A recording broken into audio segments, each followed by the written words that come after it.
Sir വ്യക്തിപരമായി നടത്തിയിട്ടുള്ള അസത്യ പ്രചരണത്തിനും കള്ളപ്രചരണത്തിനുമെതിരെ നിയമ നടപടികൾ സ്വീകരിക്കാൻ തന്നെ തീരുമാനിച്ചിട്ടുണ്ട്. ആ നിയമ നടപടികളിലൂടെ മുന്നോട്ട് പോവുകയും ചെയ്യുന്നുണ്ട് സർ. സർ, ഈ അവസരത്തിൽ നമ്മൾ കാണേണ്ടതായിട്ടുള്ള ഒരു കാര്യം കൂടിയുണ്ട് സർ. ഇപ്പോ കഴിഞ്ഞ സർക്കാരിന്റെ കാലഘട്ടത്തിൽ, അതായത് UDFന്റെ കാലഘട്ടത്തിൽ എങ്ങനെയാണ് ഇത് കൊടുത്തത് എന്നുള്ളത് കൂടി നമുക്കൊന്ന് പരിശോധിച്ചു പോകുന്നത് നല്ലതായിരിക്കും സർ. സർ, ഇടതുപക്ഷ സർക്കാരിന്റെ കാലഘട്ടത്തിൽ ആദ്യം പ്രഖ്യാപിച്ചു ഓണറേറിയം. മുമ്പ് ഉത്സവ ബത്തയാണ് ഉണ്ടായിരുന്നത്. ഓണറേറിയം പ്രഖ്യാപിച്ചു, പിന്നീട് 500 രൂപയാക്കി. ആ 500 രൂപയാക്കി പ്രഖ്യാപിച്ചത് ആദ്യം കൊടുക്കുന്നത് സർ 2013 മാർച്ച് മാസത്തിലാണ്. അതായത് 20 മാസത്തിന് ശേഷമാണ് സർ ഓണറേറിയം കൊടുക്കുന്നത് സർ.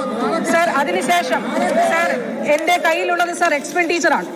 അതായത് ഓണറേറിയം കൊടുത്തതിന്റെ എക്സ്പെൻഡിച്ചറാണ് സർ. ആ കാലഘട്ടത്തിൽ ഈ 2010-11 മുതൽ 2024-25 വരെയുള്ള ഓണറേറിയത്തിന്റെ എക്സ്പെൻഡിച്ചർ നമുക്കൊന്ന് നോക്കാം സർ.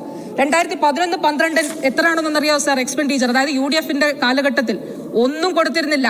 0.11% സർ ഫെസ്റ്റിവൽ അലവൻസ് മാത്രം സർ കൊടുത്തിരുന്നു.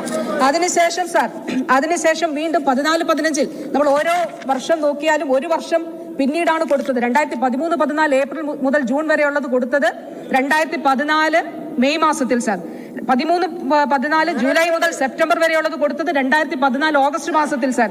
13-14 ഡിസംബർ ടു ഫെബ്രുവരി വരെയുള്ളത് കൊടുത്തത് 2014 ഡിസംബർ മാസത്തിൽ സർ. സർ, 2013-14 മാർച്ച് മാസത്തിലെ ഓണറേറിയം പിന്നീട് റിലീസ് ചെയ്തത് സർ 3-4-2015 സർ. സർ, ഓരോ വർഷം പിന്നിട്ടാണ് വൈകിയാണ് സർ കൊടുക്കുന്നത്. 2014-15 UDFന്റെ കാലത്ത് ഓണറേറിയം കൊടുത്ത ആ ശതമാനം ഒന്ന് നോക്കണം സർ. 1.97 1.97% സർ. സർ, അതോടൊപ്പം തന്നെ പിന്നീട് ഇങ്ങോട്ട് 2016 ഞാൻ കണക്കുകൾ വെച്ചാണ് പറയുന്നത് സർ. ഞാൻ ടേബിൾ ചെയ്യാൻ തയ്യാറാണ് സർ.